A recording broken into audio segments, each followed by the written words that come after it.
going to ask that we do a quick introduction shortly, but certainly as far as announcements are concerned, standard issues, anyone who wants to speak, please raise your hand, and mobile phones are to be switched to silent. We're not expecting a fire alarm, so if anything happens, we may have to vacate the building. As I said, we're going to do an introduction, but before I do so, I just need to remind members that for us to be quorate for this meeting, we will need to have 6 out of 12 members present. We're currently 7 members present, so should anyone leave, and I know one colleague is due to leave at noon, we need to make sure that other people remain in the meeting. My name is Joanna Jenkins, and I'm going to go round the room to this side. Thank you. I'm Nadine Jones, and I'm Demographic Services Officer. Louise McAndrew, Corporate Strategic Planning and Governance Officer. Dan Owen Daniel, Cyfrwyddwr Strategaeth a Gwasanaethu Corfforaethol, Director of Strategy and Corporate Services. Mark Owen Lee, Member of Governance and Audit Committee. Good morning, Madam. Michael Shaw, I'm Deputy Monitoring Officer for the Authority and appearing on behalf of Craig Griffith in his absence. Becca Sharp, Countryside and Wildlife Team Leader. Kerry Morris, I'm Head of Planning and Public Protection. Jules Payne, Head of Digital Operations at Digital Services. Chris Owen, Chief Digital Officer. Tom, Head of Digital Strategy and Governance. Hugh Jones, Director of Finance.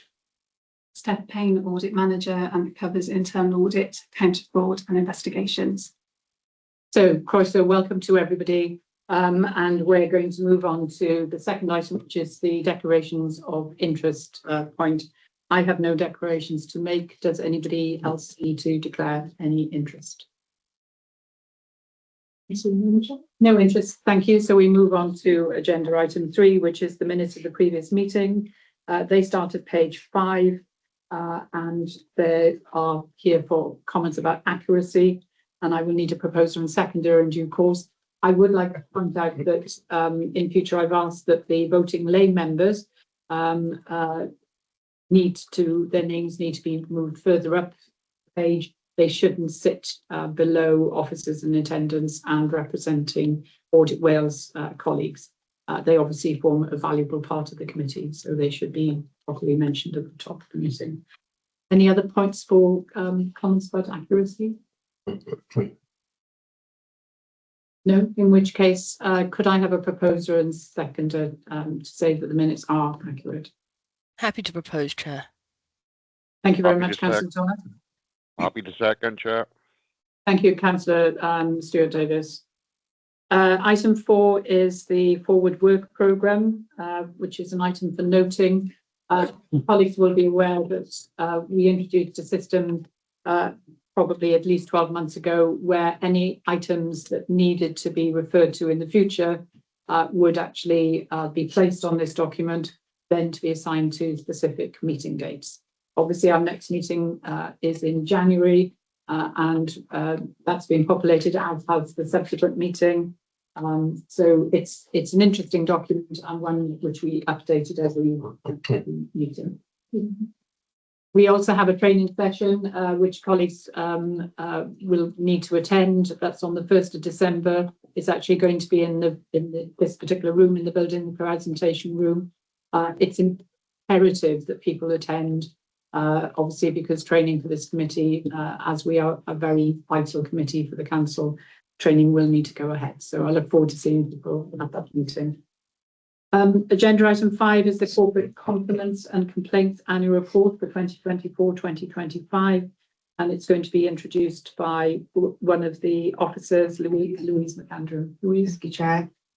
So the report presented today is to provide the Governance and Audit Committee with an overview of the number of compliments and complaints received during 2024-2025. You will note from your papers that there has been an increase on Stage 1, Stage 2 and compliments received during 2024-25.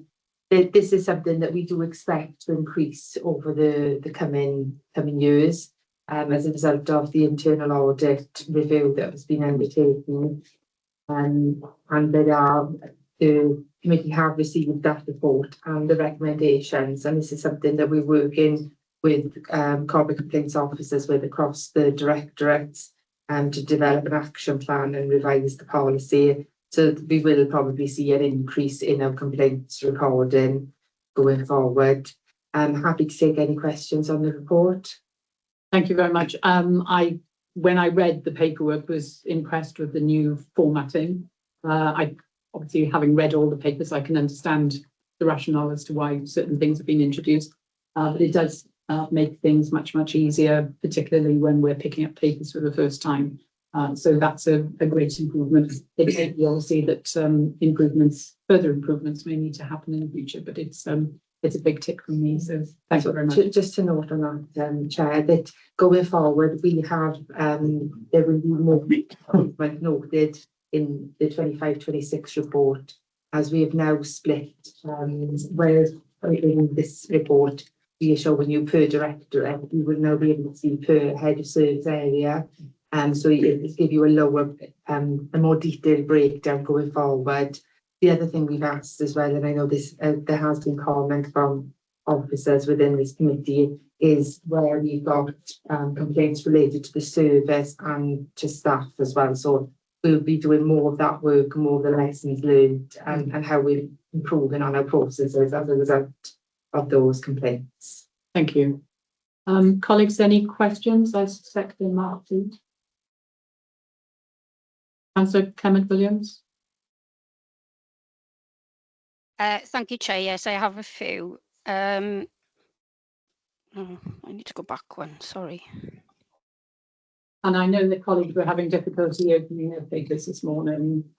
So it's difficult then to identify which pages people are looking at. So Okay, so page 17 or page 28 on the iPad. The stage 1 complaints, it says that this reflects better recording and commitment to addressing concerns, not systematic failings. How do we know that? There isn't any explanation on that at all. Do you want me to ask them all in one go? Or? Maybe a couple and then pause, and then the next question could be answered. Thank you. Okay, so then we're looking at page 28 of 276. It's mentions here about the process. It doesn't say if they get a letter of confirmation, because you're hoping to reply within a set amount of time, 20 working days, but it doesn't say if there's a confirmation letter that is sent out with the contact details of the person dealing with it, because people sometimes say, I've got in touch with the council and I haven't heard back from them. 20 working days is a long time. I would think that somebody hadn't received that complaint. And the report, basically, I would be interested in how many complaints there are about missed bin collections, for example. You want to pause there, so okay. Address them, or maybe know when you want to come in. I pick up the first question, Councillor, and I'll hand over to Louise for the other two. So your reference there to how we know there weren't any systemic failures. I think we can gain that assurance from the piece of work that internal audit undertook that has come before this committee, that identified there weren't any systematic failures with regards to how we handled complaints, but there were significant areas where we can ensure consistency of application of the policy across our service areas. And that is a piece of work that we will be focusing on over the coming weeks and months, i.e. implementing some of the recommendations that came forward from that internal audit piece of work that was undertaken by Steph, so we can have assurances that all parts of the organisation are applying the policy in a consistent way.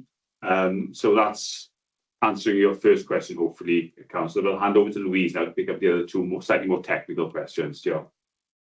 Thank you for your question, Councillor Clement-Williams. So in regards to the process, all directorates should be following the same process. And whilst I appreciate the 20 working days, that is for them to reply to the complaint in general. Members of the public should be receiving an acknowledgement letter within 5 days.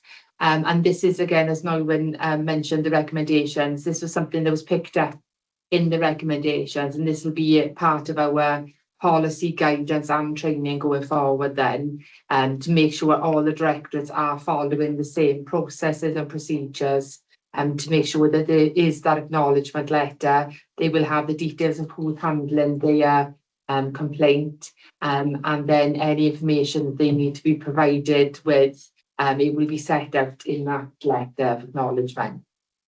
Your last question about missed bin collections, as I mentioned in my introduction, this going forward will be something we are collecting because it will be broken down by head of service area, so we could see how many are related to street care, whilst at the moment you were seeing that there's 100 related to environment and regen.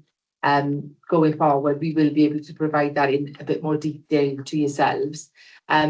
We can take that information from our ombudsman complaints, or we could ask the service area for you to give that extra detail if that would be helpful. Yes, please. I think it's pleasing to hear the first part of your answer. But for me, this report doesn't really explain what the issues are that we need to be looking at in council, because there's no actual substance. It's just numbers. But that's just me. Right, it says there's no systematic failures earlier in the report. However, on page 32 of 276, a recurring theme in complaints during 2024-25 was poor communication. I know we're in 2025 now, but isn't that a systematic failure if you know this is an ongoing or recurring theme? I guess it depends how you would define systematic failure. I think it's an area that we clearly need to strengthen upon, and that's probably true for a lot of the work that we undertake in terms of improving our communication. You know, interestingly enough, you know, I've seen the results of the recent residents survey that's been undertaken, and you know there is an appetite there for us to improve our communication to the public on some key areas as well. So, like I said, I think this is all work that is on our radar to improve and to strengthen upon with regards to how we communicate what we do around complaints, Councillor. Can you just say something there, Chair? Yes, certainly. Thank you. Just from my perspective, I'd probably be a bit more guarded how we use the use of systemic failings. If you look at some of the issues that the internal audit found, some of the key component indicators with robust control environment are setting the tone at the top, the policy, understanding policies and procedures, following on from that, sub-policies, processes, embedding them in the business, monitoring, communication, the point that Councillor mentioned. So within the framework of internal control, those are things where if they go wrong, you'll ultimately see a lack of performance or a lack of management oversight. So that is a systemic failing for me. Noting though, it's a timing issue because when the report came out, that was your view, and obviously you all just picked it up, and now you're on the sort of the path to a better place, right? But I think understanding those things are absolutely integral and paramount to a good control environment is probably the point to note. Thank you, Mark. Councillor Clement Williams, does that conclude your points? Yeah, thanks. It might be, you know, I mean, not asking for specific details, but an anonymised list of what the complaint was might be helpful for us to see if there's any pattern.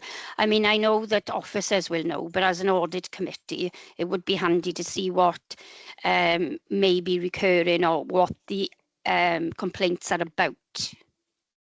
I do get that the response was given earlier, so just to round up. Thank you. I think to sum it up, this is the start of a journey, and I think officers accept that. So I don't know any other points you want to raise. There we are. Thank you. Andrew Bagley.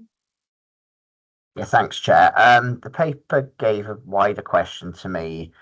I mean, in terms of the unreasonable, unacceptable customer behaviour policy, I think it was last approved in May 29, and it's great that Audit have picked this up in terms of giving that a refresh, but that was 6-7 years ago. As my question is, what assurance does this committee have that other policies aren't so out of date, and are we purely reliant on internal audit to flag it to us? Thank you. Thank you. That's a very valid point. It was one thing that I picked up because 2019 was a long time ago, and obviously issues about behaviour generally across the world, let alone England and Wales, have changed as a result of COVID. So, any responses? Yeah, all I can say to that really, it's it's a fair point. We are undertaking, have been for a little while now, undertaking a piece of work.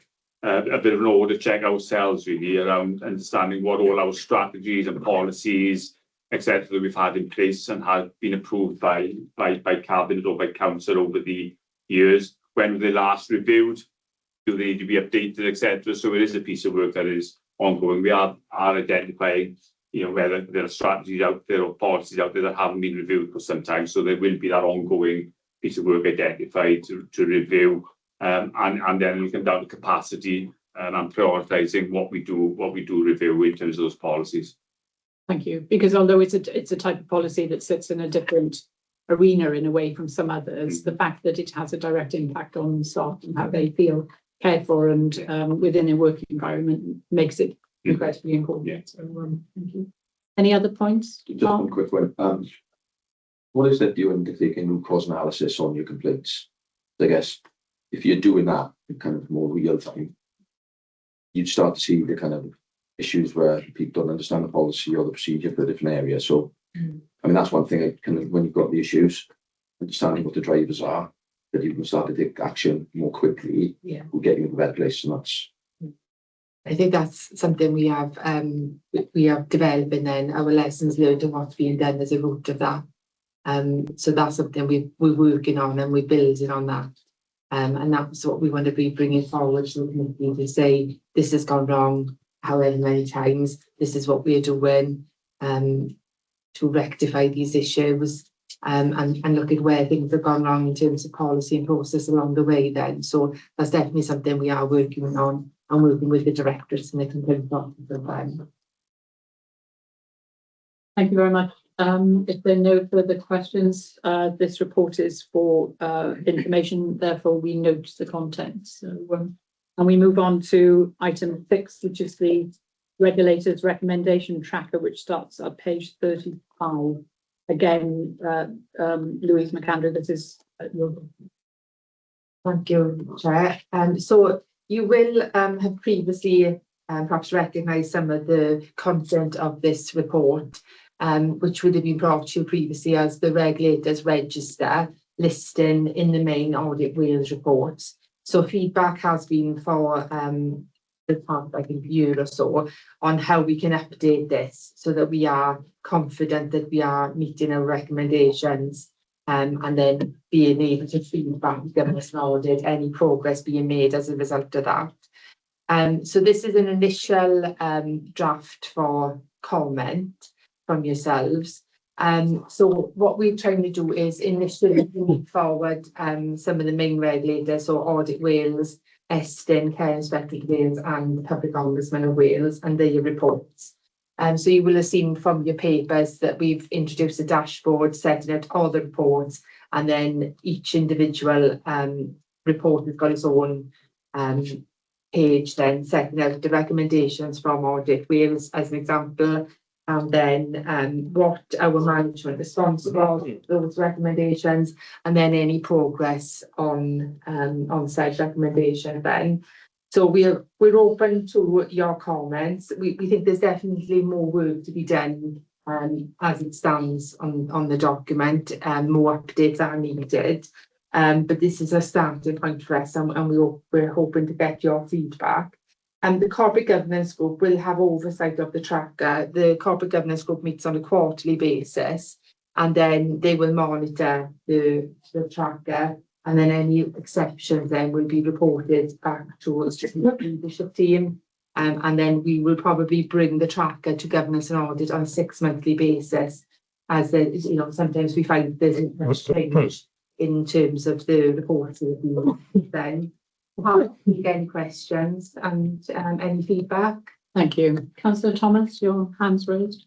Yes, thank you. So I like the layout. I just find the colours a little confusing. There doesn't seem to be a sort of key that goes across the board with the graphs and the list. That it's not the usual sort of red, amber, green thing. I think it would be helpful to have that dashboard in a red, amber, green layout for the graphs and the list. I just it's a bit confusing, really. I don't know. Like red seems to mean closed, for example, whereas normally red would be like, this needs seeing to, it's urgent or it's ongoing.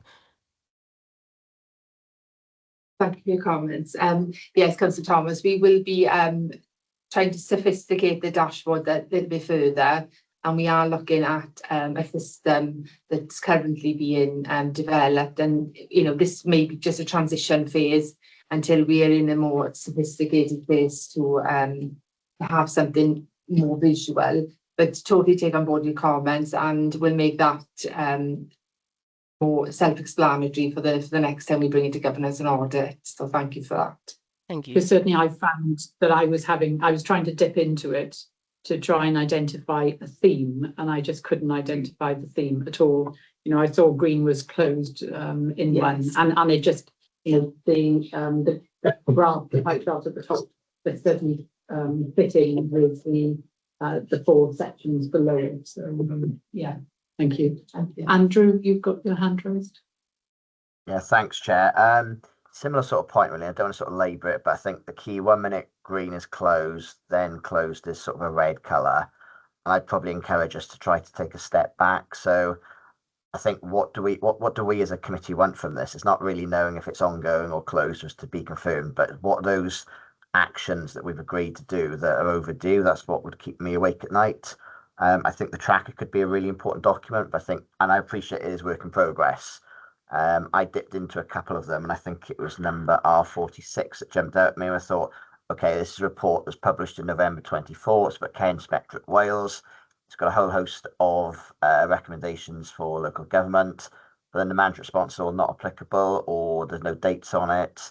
So I'm sort of left hanging, really. What is the purpose of this? But I do appreciate it is work in progress. As I said, I think if we can work on the key and work on what it's trying to tell us as a committee, I think it could be a really powerful tool. So thank you. Because again, when you look at the into each of the sections, when they start at RR01 and go right through to R50, I think it is. So it's a lot of documents, but when you open them, as Andrew said, it's not actually telling you, it's telling you whether there's been progress, but it's not actually saying what we should be focusing on. Yeah, I'd just like to add a little bit to that. For me, I think what we've got to ensure is that we're giving yourselves as a committee an assurance that as officers, we are fully cited on all the external regulatory reports. We're fully cited on all the recommendations that have come through. That we're fully cited as officers on the organisational response forms that have been given, certainly in respect of Audit Wales reports, and that we understand, more importantly, whether our response to those recommendations is having the desired impact and actually addressing the recommendations. So that's the piece of the jigsaw that we fully understand. And because you look from the tracker that we are saying that our response is closed, but what we aren't yet capturing is, so what? Okay, so the recommendation of why we've done X didn't have the desired impact and result that we were hoping for. So that's a bit of development work that we need to do. But for yourselves as a committee, it's really giving you an assurance that we recognise that as officers, and that that we have a handle on whether directorates and services are actually implementing what they said they would be doing to address those recommendations. And although there's work to be done around the presentation of the tracker, I think behind that, we've got the intelligence to know where we are with regards to those external regulatory reports. I mean, it certainly is an appendix when we received it, and it came out separately from the papers. It's a really, really sensible idea. It should be front and centre of our minds quite frequently. 6 monthly, absolutely fine, but I'm just, because it's work in progress, I'm just wondering how long it's actually going to take you to get to where it needs to be, I suppose. Yeah, but I think I agree. I think that comes down to capacity. But this is one approach, because what we want is a holistic view. So what we'd expect is that service areas have put forward organisation response forms where they've said they'd be doing a particular action to address a recommendation, that those actually appear within their heads of service delivery plans and business plans. We're not trying to duplicate monitoring here. I think it's understanding that these get embedded then within the work and practice of the service areas. So, and that's the culture we're trying to work on, I think, Chair. Thank you. Mark, Yeah, you want to say something? Echoing what's been said, I guess. It's just, I think it's a great idea. For this committee, is kind of signposting what the key issues are in all of those actions. So we need to know about focusing probably on a risk basis or high risk actions that are either late or going to become due very soon, and what the impact is if we don't do it, so that we can have to try and push some of these things. And that's kind of whether you embed that with another pie chart or a bit of an exec commentary. Absolutely. Just to say, out of all of these actions, these are the 10 you need to worry about, and then we can have a conversation on those. And then, in a way, it then needs to inform the forward work programme. Yeah. So, maybe it's something that needs to be directly linked into that, because it could be that there are 3 very important things that need to be focused on, and therefore they've got to either be in, sort of January's meeting or highlighted where it was coming. Any other points anyone wants to make? But we're very pleased with the document in the sense that it's important that it's there. So this was for information. Therefore, we note the report, and we move on to agenda item 7, which is the Audit Wales biodiversity and resilience of ecosystems duty, and it starts at page 41. And we've got Audit Wales colleagues with us, and we've obviously got Neath, Talbot County Borough Council colleagues who are going to speak about the report as well. So Audit Wales first. Thank you, Chair. Alison Lewis from Audit Wales. The report that members have in front of them today is a report from our National Studies team, which relates to the biodiversity and resilience of ecosystems. Put simply, biodiversity is the variety of life on Earth. Although interconnected, biodiversity is commonly defined in terms of diversity in genes within species, between species, and across different ecosystems. Section 6 of the Environment Wales Act 2016 places an emphasis on enhanced biodiversity and resilience of ecosystems duty onto public authorities. The duty requires public authorities to maintain and enhance biodiversity so far as consistent with the proper exercise of their functions, and in doing so, promote the resilience of ecosystems. Public authorities must publish a plan setting out what they propose to do to comply with the duty. They must also report on what they have done. Public authorities must review their plan when reporting, although they may revise it at any time. The first reports were due before the end of 2019 and the second round before the end of 2022. The current 3-year reporting period runs to the end of 2025. Our overall finding on this report was that the nature emergency has not been a high enough priority for public authorities, and many have failed to comply with the duty's key planning and/or reporting requirements. The Welsh Government has not complied with its own planning requirement and is not effectively monitoring public authorities' compliance, and is currently unable to assess the overall impact of the duty on biodiversity decline. Several of these issues we identified have not been addressed fully since being highlighted in a 2021 evaluation. These include uncertainty about which public authorities the duty covers, the need to strengthen Welsh Government guidance, and holding public authorities to greater account. Our findings are that nearly half of public authorities have not complied with the requirement to both prepare and publish a biodiversity plan, and approaches to planning vary widely. However, it is very pleasing to report to GAC that Neath Talbot Council has met the requirement and has both prepared and published a plan. We make no recommendations for the Council in this report. Our recommendations are for Welsh Government. However, I know we are joined today by Kerry Morris, who leads on this area for the Council, and he's available to give the committee further information if they require. Perhaps, Kerry, if I could pass over to you. Thank you. Yeah, thank you, Alison. Just a brief summary from me. What sort of Alison sort of highlighted there, the national picture. It's much more a positive picture in terms of what we've produced in Neath Talbot. And I'd certainly credit to on the Countryside and Wildlife team in terms of the work that they do.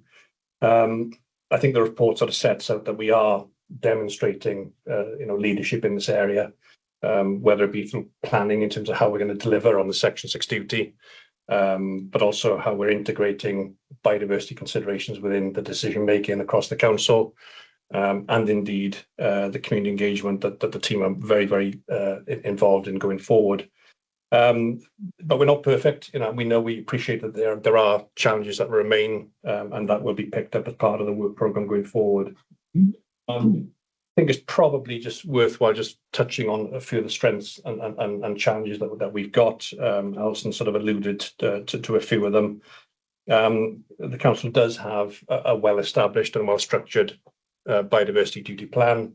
The first version was published back in 2017, and we've had further iterations published in 2020 and 2023. So our next, which will be our fourth iteration of the biodiversity duty plan, that's due to come forward next year. And on every occasion, full council has endorsed and agreed the publication of the biodiversity duty plan. The team, roll out quite regularly training for staff, both staff and elected members, whether that be through all member seminars. And Councillor Phillips, who's on the call, our cabinet member, he's a biodiversity champion. And the team have continued to deliver a range of successful projects, and some of those are identified for information, some case studies in the appendix for members of the committee to consider to look at. Some of the challenges, as is often the case, and quite across the authority, there are capacity challenges within the team.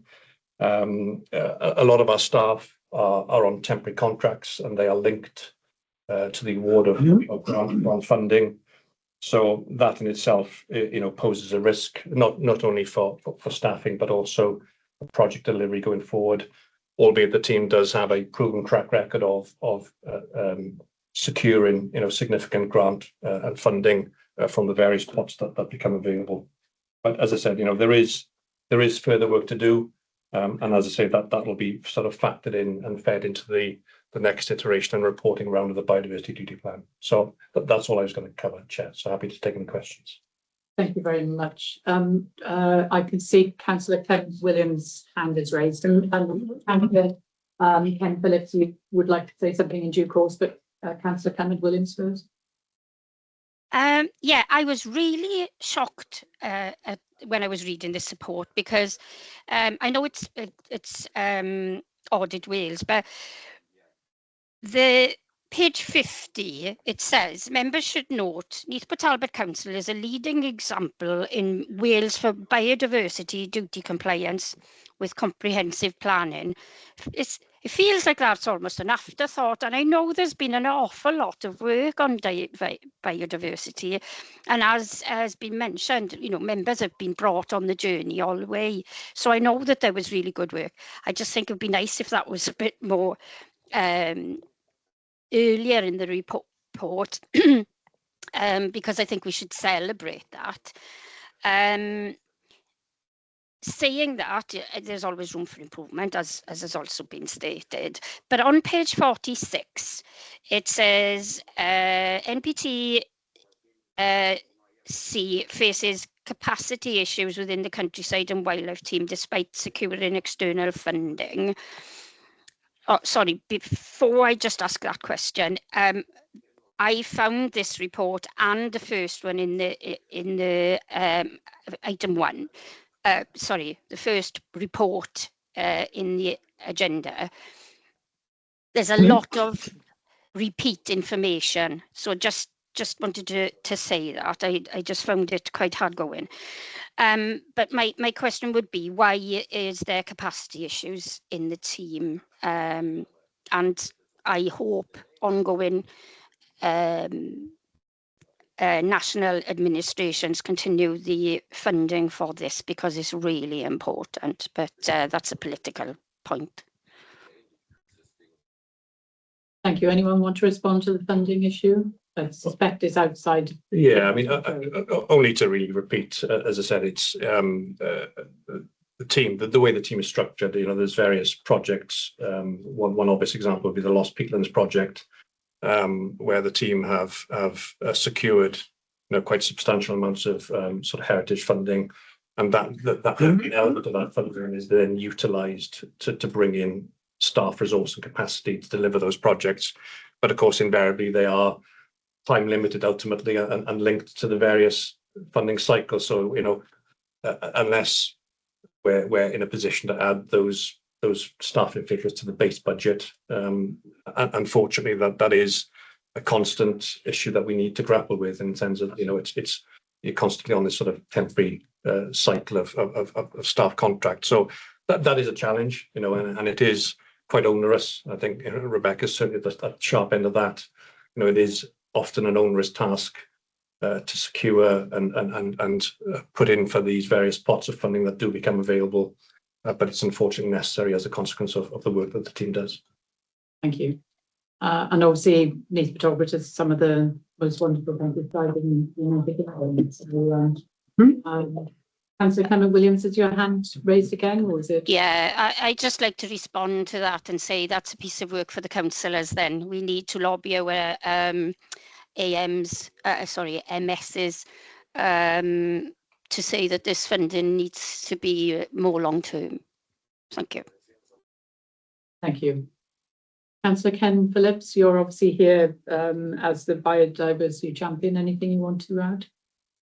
Yeah, thank you, Chair. Just very briefly, I'd firstly like to place on record my thanks to the Countryside and Wildlife team and the work they do on biodiversity. It's good to see that this report recognises that we are, in the context of local government across Wales, that we're ahead of the curve, so to speak. There's a great deal of excellent work being done, but of course no reason for complacency. We have challenges ahead, as is noted, in terms of resources, and we're all aware of the financial pressures that local government is under generally. And there is, the challenge of meeting the nature crisis and winning hearts and minds and bringing people with us on this vital journey across every part of the council and the wider public. And we have to recognise that is a huge challenge, but it's very good to see that, we're being recognised as being, one of the leaders in local government, and long may that continue. Thank you, Chair. Thank you very much. Any other points any other colleagues want to raise?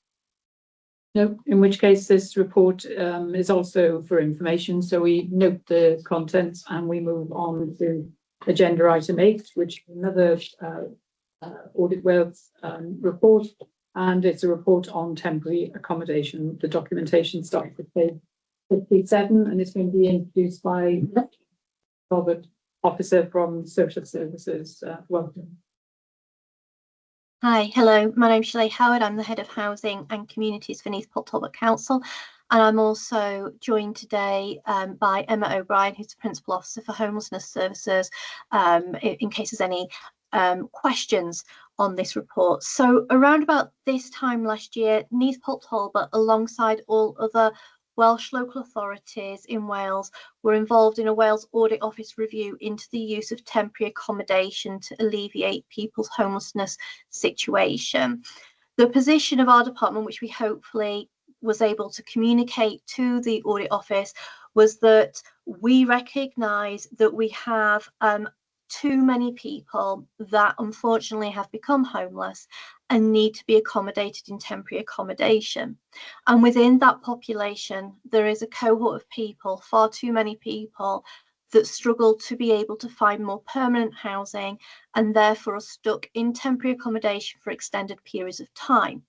And we also know that at this point in time, we are heavily reliant on using bed and breakfast to alleviate a person's homelessness situation, which is not an optimal solution for people. But that we recognise these challenges, that we've done a lot of work to understand the reasonings behind that, and we have developed a very clear strategy on how we're going to move from the current situation to an improved position that we're making good progress on. But of course, it will take time to deliver and embed that strategy. The audit, we felt, was very well timed for us, given our transformation work that we're doing and our strategies that we've put in place. So we very much welcome the contents of that report and also the recommendations within the document, as it's very much in line with our strategic thinking and our plans.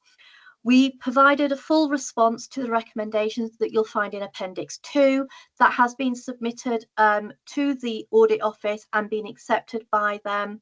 And also just to highlight that you will note that Neath Talbot was mentioned a number of times within the chapter around how local authorities can improve their approach, which we felt was a positive indicator that we're heading in the right direction with regards to our transformation journey. So I'll leave it there and I'll hand over back to the Chair for any questions. Thank you, Chair.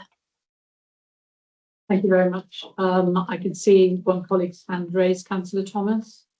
Yes, thank you. I've got a few questions on this. As you know, Kelly, I'm quite passionate about this one. Yes. So the first one is on page 126. It talks about restrictions, and it says that they're put in place to protect properties and people in them. Do we have these restrictions? Could you give us some... Emma, would you like to go over any restrictions we have, and if we do, why we have them? Yeah, I'll be honest, this isn't something that we tend to look at as an authority. We don't put curfews on temporary accommodation. Some authorities do. You know, anybody in our temporary accommodation units are free to come and go as they please. We do have, for want of better term, rules, you know, that people have to comply with, but restrictions, I would say, isn't something that we tend to operate as an authority, no. Could you perhaps give me an example of a rule? And it's just you know, it's what's reasonable, isn't it? You know, not having a party in your house or not having lots of visitors and sociable hours, you know, so it's nothing out of the ordinary and nothing that would be unreasonable in you know, in the whole scope of it. So for example, people are allowed to have a quiet drink in their temporary accommodation, and they're absolutely allowed to go visit family for a night, and they don't get as long as we're aware, then yes, absolutely. Thank you very much. I do have another, well, I've got a few other questions, sorry. Right, so on page 129, it gave an example about Carmarthenshire County Council, and it said that they were utilising buildings that were no longer needed by the council. I know this is something we've looked at, but it kind of didn't go anywhere. Are we still looking at that? Are we still doing that? And are we still looking at buying properties in wards so that people can be temporarily housed in the home community where they've got a support network? A really great timed question, because I'm taking a report to Cabinet this week. So yeah, we've done a huge amount of work with the council's estates, a huge amount of work to look at all the properties, what we've got within the council and what we think would be viable. At this point in time, there's no properties in council ownership that we think is viable to be able to deliver accommodation. However, we've got a project that was agreed back in May to purchase properties. So we're in the progress of that. So that was agreed by Cabinet in May, and there's a budget attached to that. And we've also been able to get Welsh Government funding to help fund some of this, so that is going really well. We've put an offer on the 9th property, I think, this week. There is an all members seminar on the 6th of November where we will be talking a little bit more about that work, so please do feel free to attend that. So that's going really well. The aim is to buy 10 properties a year. We're hoping though to over deliver on that this year, fingers crossed, but of course it is very dependent on the market. The other thing is we are now looking, because we couldn't find anything within the council ownership, we do have our sights set on properties that might again be in ownership, private ownership, or other ownership of other organisations that aren't being used, that we could purchase and bring into council ownership. So we have identified one potential property that we are going to be going to cabinet approval for. It is a continuous piece of work. It's just getting the right building in the right location for what we need is easier said than done, but we are very active in that area. So on that note, a bit of a follow-up question. So while I do appreciate, obviously, an ideal location for a lot of services and transport is going to be in town centres, I still feel quite strongly that it's important that people be able to stay in their home communities where the support network is, where they're familiar with local services and shops and so on. Are we ultimately, and I appreciate 10 properties a year is going to take a while, are we ultimately aiming to have properties across the borough in all wards? Absolutely. And with the properties that we're purchasing, they are across Neath, Talbot, but of course we are dependent on the market and what we can get in the market, but we also do have to be careful. We have to be mindful of people being able to get access to certain services that they need, but we're also then working with services to make sure they're more flexible in meeting people where they are. But yes, we absolutely are doing that. Thank you very much. My last question then. So on the recommendations, I appreciate you've replied to them. Could you give us a little bit of a summary on how we're doing against those, if it's working, and all of that, please? Yeah, let me just get those recommendations up on my page so I can have a look at them.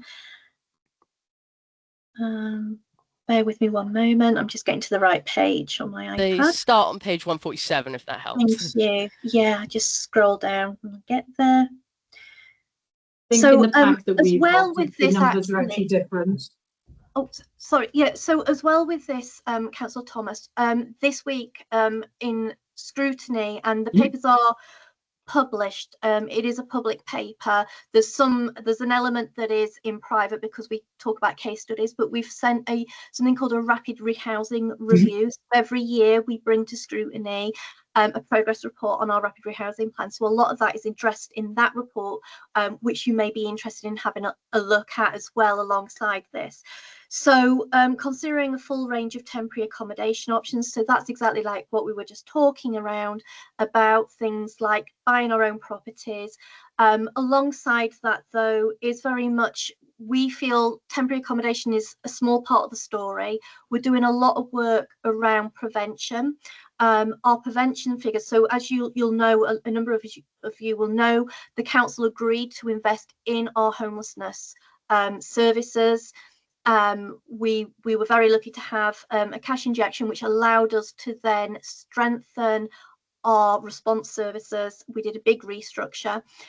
We've got an enhanced focus on prevention, and our prevention figures are doing really well. So I think the 23-24, our prevention figures was just around 60% or just below 60%. We've had the figures for Wales through for the 24-25 financial year, and we were at 80%. So 80% of people that contacted us and were owed a statutory prevention duty were prevented from being homeless, because we see that as the ultimate solution, is people not becoming homeless in the first place. We've got our Q2 figures, and I think, Emma, our Q2 figures show that 82% in Q2 were prevented from becoming homeless as well. So what we want to do is, we know we've got this piece of work around temporary accommodation going on, but actually we really want to be at a stage where people don't need it. We feel that that piece of work is really progressing really well. The other issue as well is around this blockage of people that sadly are really struggling to leave temporary accommodation, and that can be one of the biggest reasons is a lack of one-bedded properties. because actually the vast majority of people in temporary accommodation require a one-bedded property, and as you'll be aware, the housing benefit is limited to the amount, you know, is a limited amount. So again, the work that we're doing to build and purchase our own properties will help to resolve some of that situation. Another issue is that some people as well have a number of other issues that need to be addressed, you know, so mental health, substance use. So what we're doing is doing a piece of work to try and make sure that we have a more holistic view of how we support people. So it's not just about a house, because people can have a house but they will fail in that tenancy if they're not given the tools they need to get on a level footing and to be able to manage that accommodation. So there's a lot of work going on around there as well. Around assessing and monitoring value for money, that recommendation, that's something that we're doing all the time. And again, that very much links into our plans where we're saying we know that bed and breakfast aren't the optimal model, and this is what we want, and this is how we're going to move to it. So we've got things like our triage centre that hopefully we're wanting to develop once we find the right location, which is about people coming in, being assessed holistically, having a lot of wraparound services to support that person, so that we then know what the best plan for that person is going forward. Because like I say, it's not just about property, it's about the ongoing support to them as well. Use for data for demand forecasting and prevention and planning. So that was another recommendation. We're really good at this now. When the department was first set up, we didn't have access to the data we needed. We've turned that around. We're very data rich and we're very data analysis rich now. So we feel we've got a very good understanding of why we've seen what we've seen, and also what people need in order for us to reverse this position. Including primary, secondary and tertiary, I can never pronounce that word, tertiary prevention approaches. Again, that's what I was saying a moment ago about it's not just about the house, it's everything that goes around. So we have a programme of work around there. Model impact of policy changes on the workforce, skills and capacity. I think we're really good at this one actually. As part of our restructure, we did forecast planning, we did horizon planning, thought about what we expected to see in the new bill, so we built that in. So now we have prevention officers that work with people at 6 months, which is when people get their get a letter from the landlord saying, you know, that they're going to be ending the tenancy. So we work with people at 6 months now, not at the statutory 56 days. We did some really great work with our training department, did a big piece of training work around all matters of things, autism awareness, mental health, I've forgotten the name of it, it's gone out of my head, lots of things that they needed, and the workforce, my understanding is the workforce feels a lot more supported, which can be backed up by the fact that we have very low absence rates and we also have very low turnover rates as well. So we have a very strong workforce if you look at those factors there. Monitor effectiveness of prevention and demand reduction. Again, this is something that we're doing. We've actually got a paper going to scrutiny committee this week around our prevention work as well. So we're very fortunate that scrutiny take a very strong interest in this area. And so we are making sure that everything is monitored regularly as well, and then work with partners to identify roles, address gaps and evaluate effectiveness. Again, this is absolutely key. We've done a lot of work to strengthen our relationships with RSLs. We are seeing much more success in being able to match homeless people with properties that become available, which again is to do with how we've built relationships and also how we've done work to understand what that client needs, not just a 1-bedroom property or a 3-bedroom property, getting a little bit more under the skin and into the detail of what that person needs in their lives to be successful. So hopefully that has answered your question, Councillor Thomas. It has. Thank you very much. Thank you. Thank you very much. You mentioned a seminar in November. Obviously, the lay members on this committee haven't had information of that. You need to consider whether it's something we should have an invitation to or not. So thank you for your very fulsome response. I should also mention that Councillor Charlotte Goresworthy has joined the meeting. Obviously, she's got responsibility in this particular area. So maybe Councillor Goresworthy, we can have a word from you in a moment. But Councillor Clement Williams, your hand is raised. Yes, thanks. I've got a couple of questions. Do you think that the policy by Welsh Government is actually deliverable? That's my first question.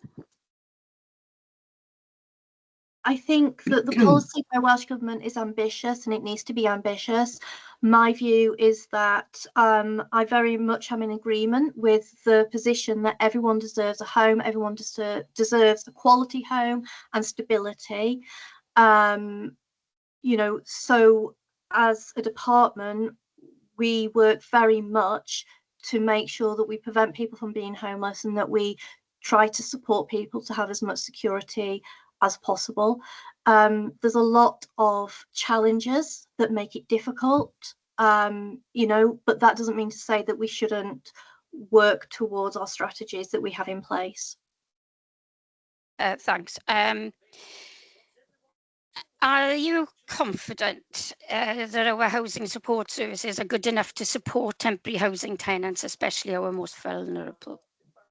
So a lot of the services, well, you know, and this is the situation that we see really when there are big changes that happen very rapidly, very quickly. So pre-COVID, we would see around 40 people present to us as homeless.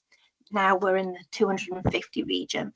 So the services that we've got were right at that point in time, but like all services, they need to change, they need to adapt, because the needs of people change, don't they? Society changes, people then react and respond to those changes in society. What people need are different.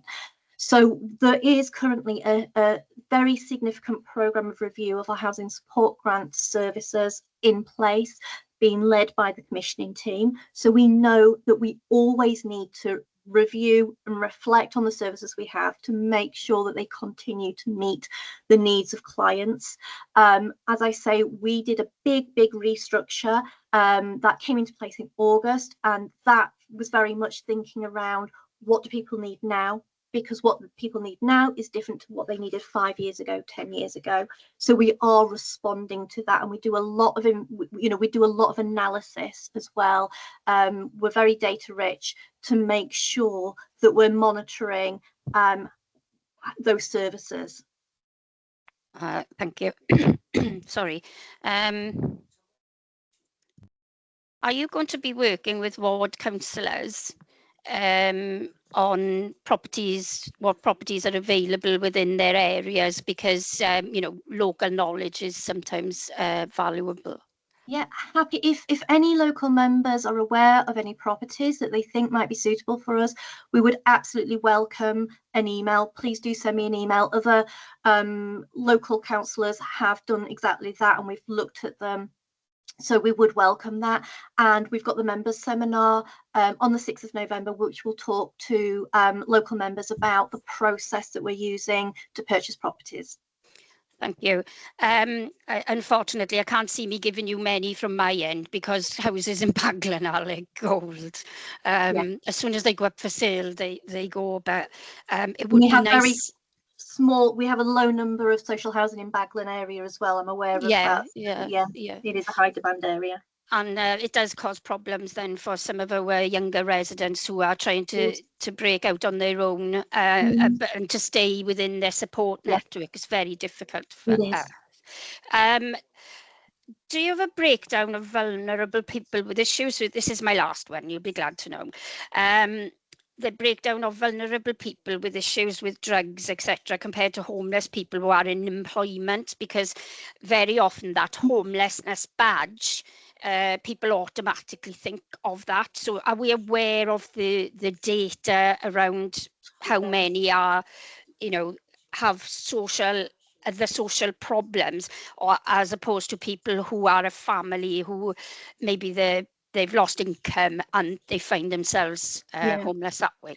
And this is one of the things that we've seen recently. We did have quite a notable influx when the Renting Homes Act came in of families where landlords had made the decision to exit the market. We did a lot of work. We actually worked with, I think it was 3 or 4 RSLs between us to purchase properties from landlords that had decided to exit the market so that we could keep those families in their homes. But we see this more and more. We even had to create a policy last year because there were people coming into temporary accommodation that had jobs and had income, but they just found themselves in a situation where they hadn't been able to secure another house and needed temporary accommodation. So we do see this. There are people that have a number of vulnerabilities and health and social care issues that make them more vulnerable to homelessness and repeat episodes of homelessness.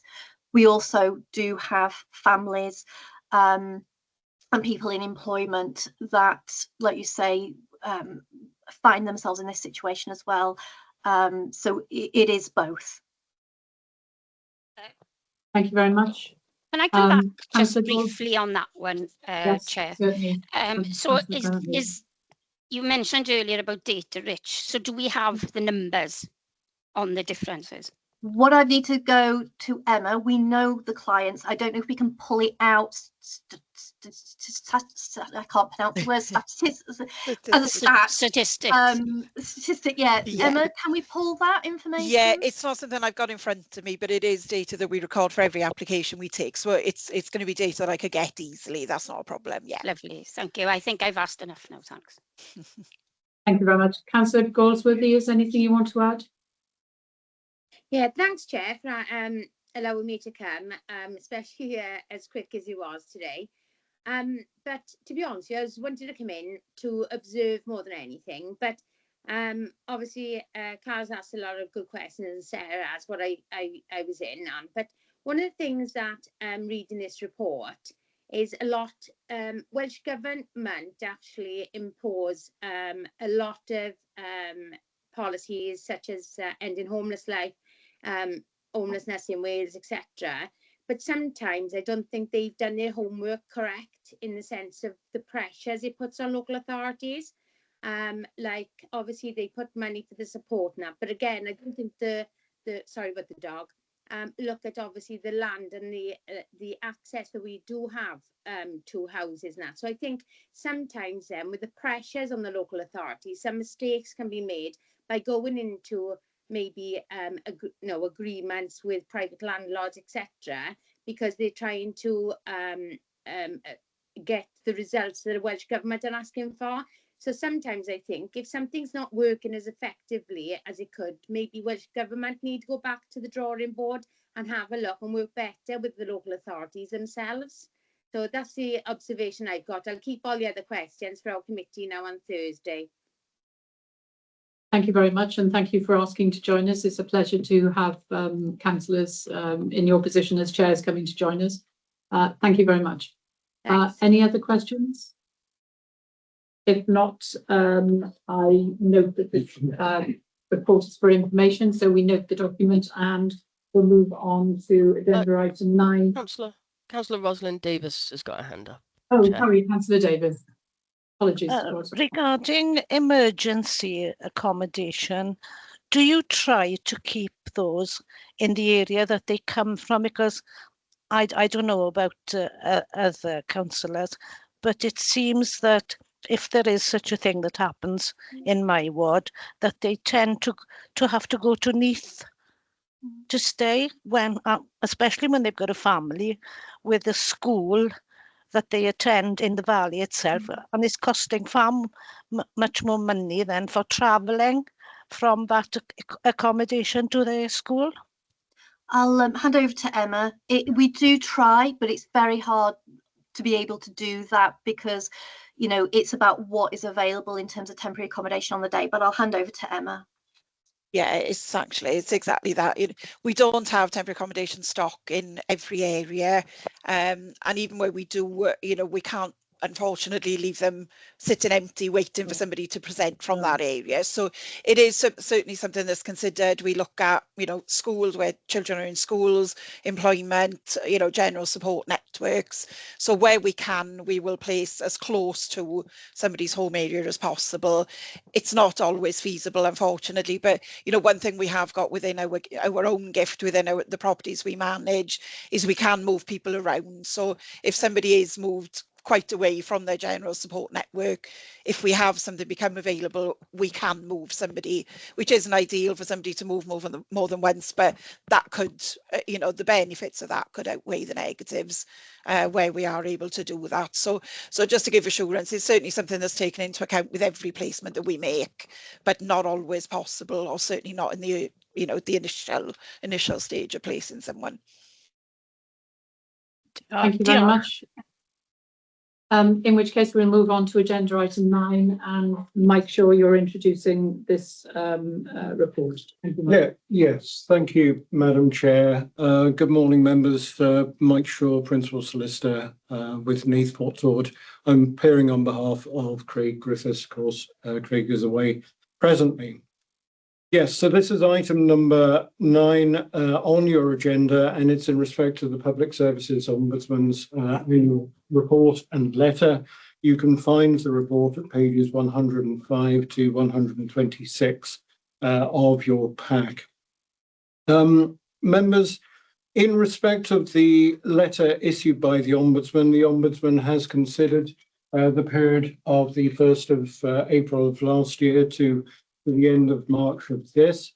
The Ombudsman's letter, which does appear in your bundle, is addressed to all of the leaders of the local authorities in Wales, and addresses matters both more generally in respect of the areas that the Ombudsman has reason to investigate, but also provides information in respect of reports in respect of complaints concerning this authority.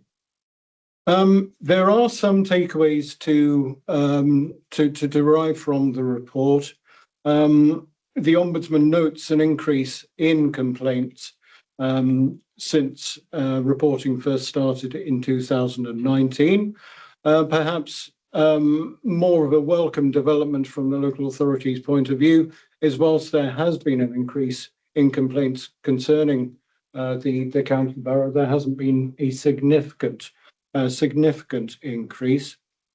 Notably, there are quite a number of complaints made in respect of community councils.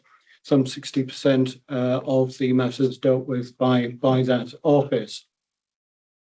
In terms of Neath Port Talbot, there was one complaint investigated in respect of the code. The code, of course, binding members in respect of their approach to work, and no evidence was found to establish a prima facie case. So, whilst there is no room for complacency, and there is, of course, room for development, the report provided by the Ombudsman is of note and should be noted by you, but hopefully isn't too contentious and shouldn't be too worrying in that respect. One other point that I would make in respect of this report is, and perhaps as you might anticipate, the majority of the complaints concern environmental health and housing and social services. Those perhaps have attracted the attention of the Ombudsman most, but there isn't anything adverse that I see coming from this in respect of Neath Port Talbot. The Ombudsman's report or letter also deals with the independent review that was conducted following the publication by a member of their office's staff of some inappropriate social media posts. The Ombudsman reports in respect of that and the steps that she has taken to address that, including an external independent review. There you are, members. Would you have any questions, I wonder? I'd be happy to answer those. Thank you. I can see Councillor Clement Williams. Thanks, Mike. Just the one. On page 121 of 276, there's a table, the PSOW intervention overview. Pleased really that our score on that is you know, it's not the highest, but you know, it could improve. So with that in mind, are we in contact with other councils, especially Blaenau Gwent and Torfaen, where the interventions are zero, to try and implement best practice, please? A very good point, madam, and a point that I will take away. I have no doubt, because we do liaise as local authorities, that we do have such dialogue, but nevertheless, that is a point that I will take away and explore with Mr. Griffiths. Thank you very much. Thank you, Chair. Thank you. Any other questions? One point I'd like to ask, obviously this has already gone to Cabinet. I don't know if Cabinet raised any particular issues about the report. None that I'm aware, madam. This matter has also gone to the Standards Committee, indeed, where the report was noted. Of course, it has been acknowledged by Standards that there is work to do.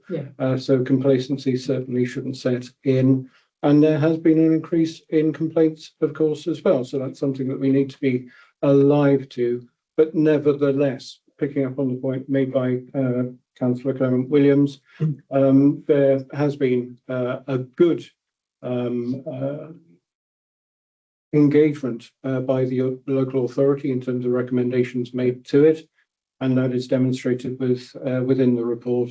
And as I say, there was only one matter which was raised in respect of the county borough councillor, and no evidence was established on the prima facie test. Thank you. I also note that on the forward work programme, the liaison between myself as chair of the Governance and Audit Committee and obviously the chair of the Standards Committee is there.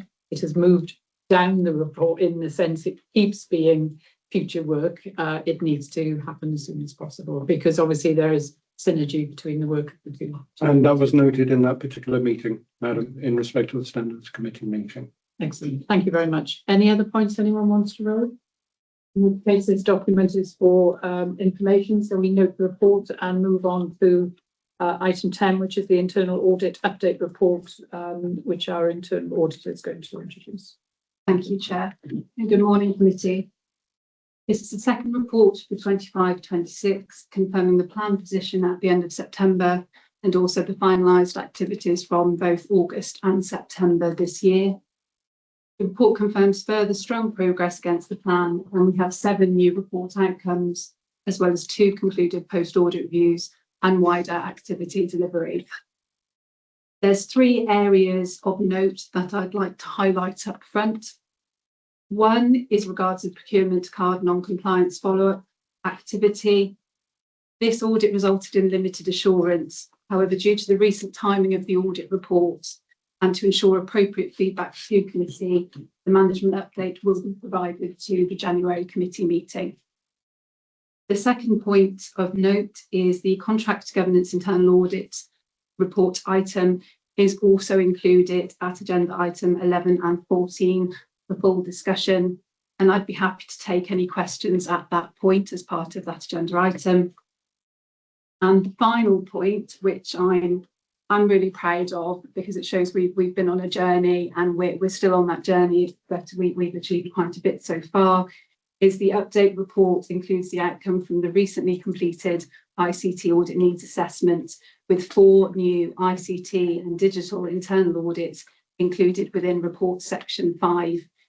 Now, this piece of work is not a one-off exercise. It will form part of our council's risk-based audit planning process and will be updated on an ongoing basis. With Chair's agreement, I would like to introduce and hand over to our ICT audit lead Steve Forsyth, to confirm the approach that was taken in regards to the ICT audit needs assessment.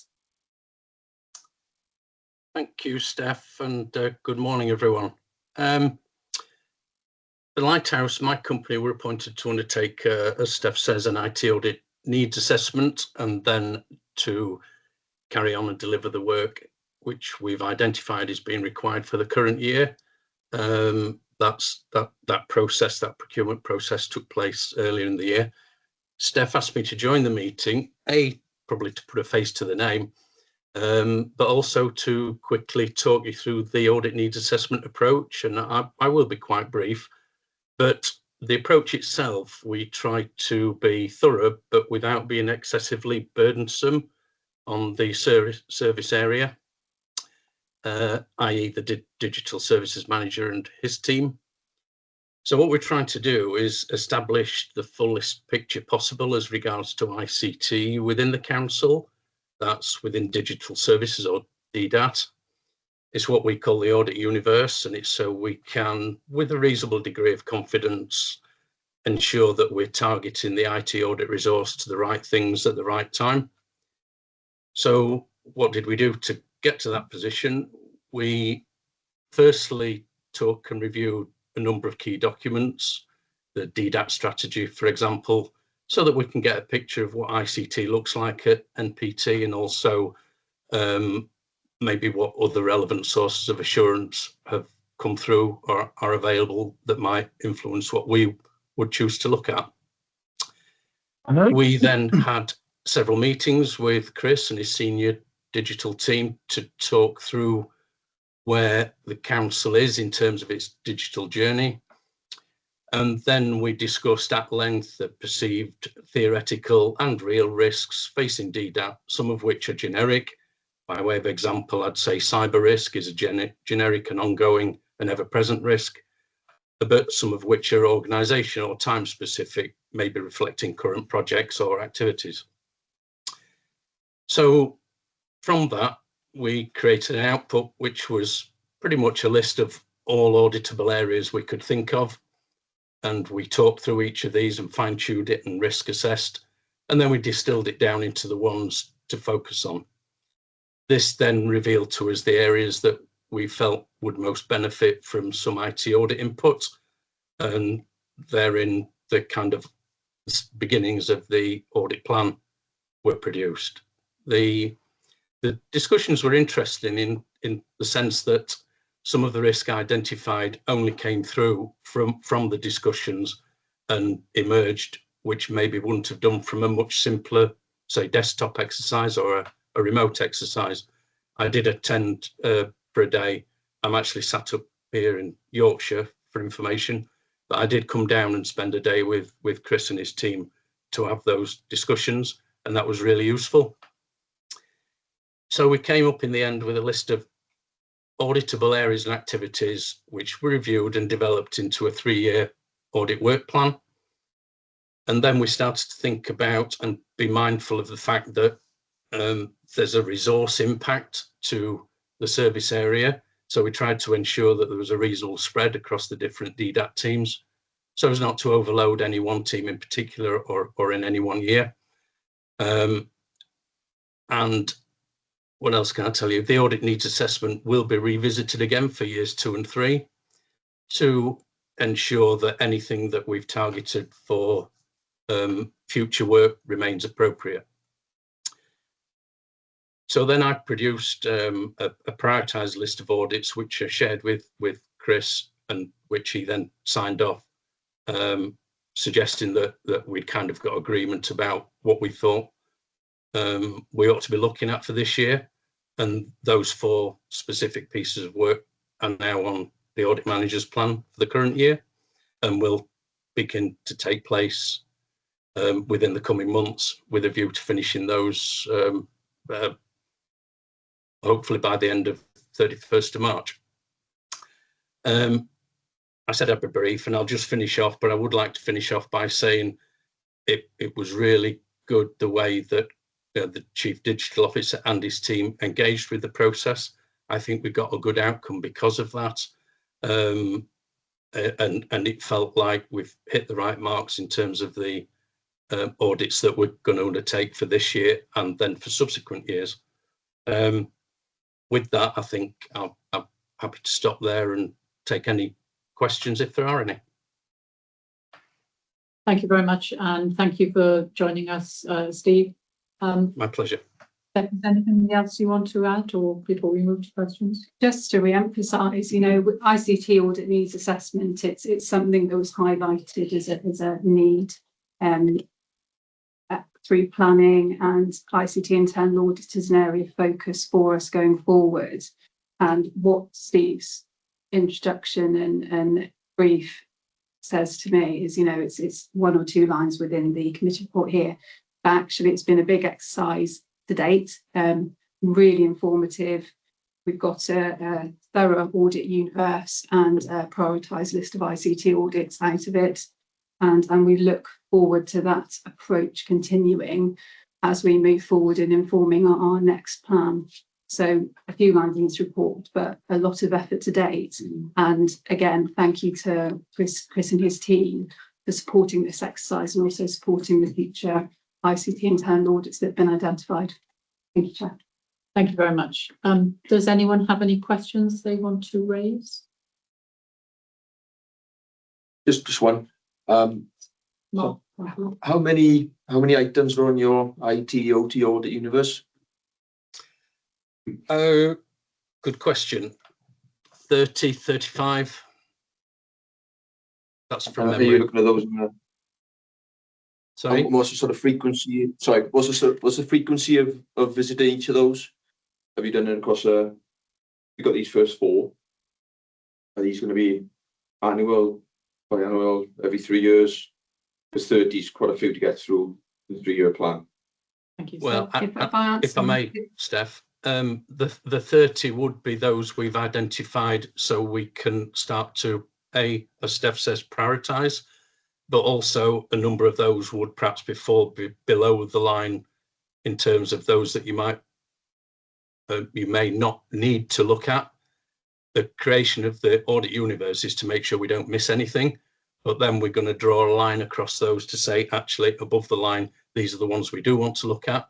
And you're right, some of those will cycle round after 3 years, 4 years maybe, but we will revisit this every year to make sure that we target the most important things, auditable areas or auditable items in that coming year, if that makes sense. Okay. What we also did was try to make sure we looked at individual audits that would address common themes. So one of the audits on the plan for this year, it doesn't say cybersecurity, but it's got a cybersecurity element to it. And there will be themes like that throughout all the audits for each of the years. Yeah, no, that's clear and understood. Thank you. It just from my perspective, interest in this area. Yeah, it'd probably be useful for the governance and audit committee to have sight of what those priority areas are in your universe for challenge, obviously. Yeah, just one final question: is hardware management on your list of priorities anyway? As I've seen a number of issues in companies I've worked in where devices are decommissioned in a less effective way. Indeed, it is. I think we've picked up that and we've slotted that in perhaps for year 26, 27, if memory serves.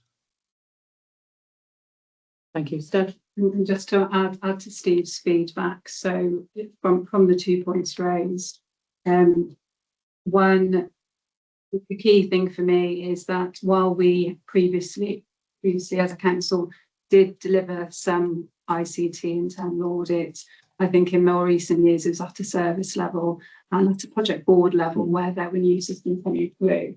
So the opportunity for audit at the moment is quite vast. So while we have those 30, 35 items on the audit universe and we've logged them, you know, the opportunity really is endless. And for me, it's regularly reassessing the area, linking with the relevant chief officers to understand any shifts, understanding that the wider assurance that is in place, because that will shift. Audit Wales will pick up ICT themes on a regular basis. So it will be regular reassessments and updates. And again, it's not a one-off exercise. it will form part of our regular plan review. So even with planning, we say annual plan, but that review and update occurs throughout the year. Thank you very much indeed. Any further questions? If not, that item again was for information, so we note the contents and move on to agenda item 11, contract governance internal audit report, and this runs up to page 176, and it's the outcomes and agreed action plan. Madam Chair, if I might take my leave. Thank you. Thank you, Chair. Is it okay if I bow out now? Yes, Chair? certainly. Thank you Okay. very much indeed, and thank you for coming to introduce us. No, it's my pleasure. Good to meet you all. Bye.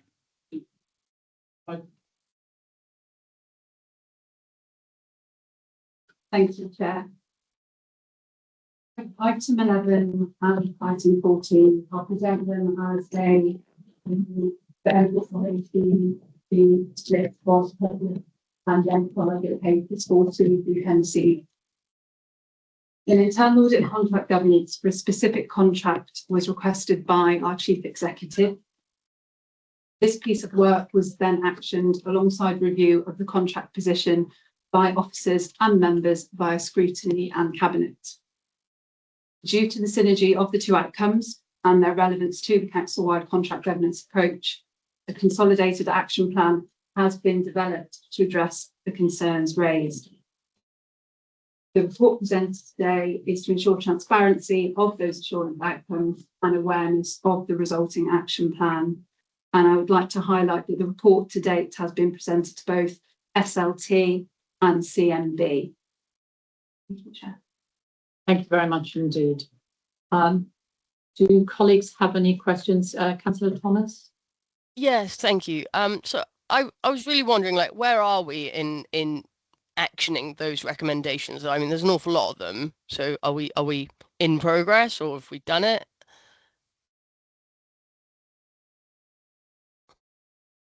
Thank you for the query, Councillor. So the way I'll respond from an audit perspective and where we've had assurance from that ilk, and then welcome additional input from the SLT members present here today if required. So the audit specifically was on a specific contract. However, due to the position of that contract and the findings that came through, the audit report recommendations are there to ensure that the key findings could be raised and then help support future council-wide contract governance activities. So within that action plan, that appendices 2, what you'll find is that a lot of the internal audit recommendations and the scrutiny recommendations, the SLT response that is there is confirming the point raised and then stating that the requirement is either part of our contract procedure rules or our wider governance framework. So it's a requirement, it's standard, and that there will be monitoring further. So from an audit perspective, that action plan covers the recommendations and sets a scene into where those delivery of those recommendations should be prompted and confirmed within the current framework, with the point that I'd like to flag that there has been recent regulation change and that the contract procedure rules have been recently updated too. So those document updates have covered the areas coming through from scrutiny and from audit. The wider piece for me about providing assurance that those points have been taken on board. While a direct post-audit review is not possible due to the position of the specific contract, what internal audit will do is ensure that a corporate contract governance or contract management internal audit is included for consideration within next year's audit plan. So we can have a look at the position of those recommendations and confirm back to committee that they have been duly implemented and actioned. Thank you very much. Can I come Thomas, back in on that? Yes, please follow up. Thanks. So it sounds a little bit like what you're saying is that these recommendations were already in place. Is that what you're saying? If I will use my words in a generic manner, and then I'm happy to take specific questions in the private item.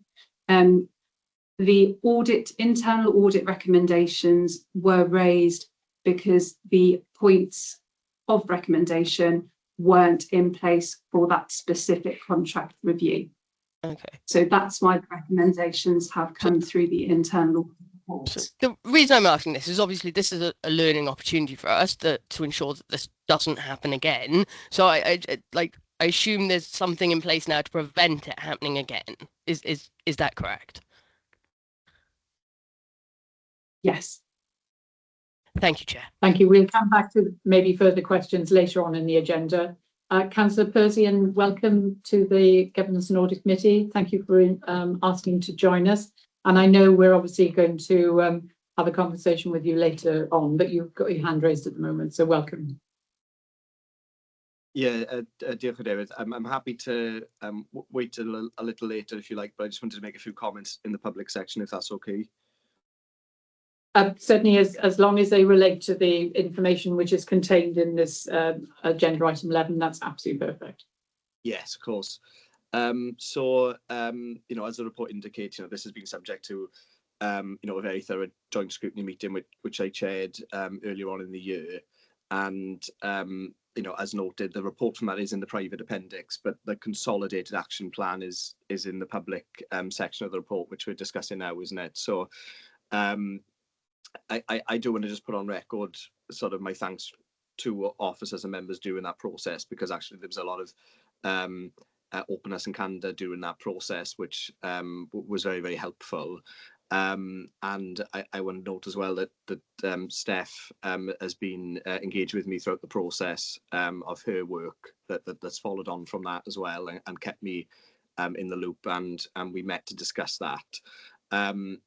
In my reading of the consolidated action plan, most of the recommendations from that joint scrutiny and the audit work have been implemented or in the process of being implemented. And I think just to pick up maybe Councillor Thomas's point, one thing that members will note is changes to report templates, for example, which have happened, which better track accountability as an example of something that we can see has been implemented, and that was something that wasn't in place before. And I think to pick up on maybe expand a little on what Steph said before we go into the private session, I think it's a mixed bag, isn't it? There were some things within the procedures already, and there were some things where we have definitely learned the lessons and implemented new recommendations. But I just wanted to ask a couple of questions and make an observation as well, if that's okay, Chair. And one is in relation to the recommendation on page 164, continuing to 166. And that's the recommendation beginning that particular care is taken to ensure consultants have sufficient Welsh local authority experience. In terms of the response to that recommendation, there seems to be a little bit of uncertainty in terms of to the extent we can consider that when we're looking at future contracts. And I wonder if there's any clarity that Steph could provide on that, or officers could provide on that. Because if that is something we can't do, then it becomes an inherent risk, particularly where contracts cover areas where Wales has got distinct policies, regulations or laws. So I wondered a little bit about that. And within that same paragraph, the other point I wanted to just pick up is what hasn't been addressed within that recommendation further down is the point around the resources the council needs to put in to managing a consultancy contract, and just ensuring that that's made clear at that early stage when members are considering the merit or otherwise. And it doesn't appear to be picked up in the recommendations there in the outcomes, and I just wanted to sort of nudge that one gently. I'll allow officers to come back on those, and I've just got a general observation to make then, if that's okay, Chair. Deal. Yes, thank you very much, and both very valid points. I need to come back on those. Yeah. Points. Yes. Steph, Kane is going to respond in due course, but not at the moment. So thank you very much indeed. You wanted to make a general point as well, Councillor first. Yeah, that's fine. I suppose the general point, and again, this is something I'd probably pick up with staff outside of this meeting and maybe members of SLT, is around some of the recommendations around changes in support, training, documentation used internally around contract management, procurement, report writing. I think it would be interesting for certainly myself as as the chair of that joint scrutiny to review and understand that in a bit more detail, but I'm sure other members might want to assure themselves a little bit as well about maybe the detail of some of those changes. So I just kind of wanted to make that point in this meeting, because I'd certainly be interested in following up on those matters as well. Yeah. Thank you very much. Do you want to respond to anybody at the moment, or come back to matters again? So. Happy to pick up other items in the. There we are. Thank you. Thank you. Andrew Bagley, thank you. Yeah, thanks, Chair. This is clearly quite a substantial piece of audit activity. It's quite a detailed paper we've got here. Steph, it's usually when we do audit activity, we give an opinion. Can you just expand into why we haven't got an opinion on this piece of work, please? Yes, and thank you for that query. So with this piece of work, during the audit, the contract was terminated at a point in that time. To ensure that review was not lost, it was agreed with key contact officers that the internal audit review would continue and conclude to ensure that key findings were noted and that we could use the findings coming forward from that. So due to that position and due to the recommendations not being able to aid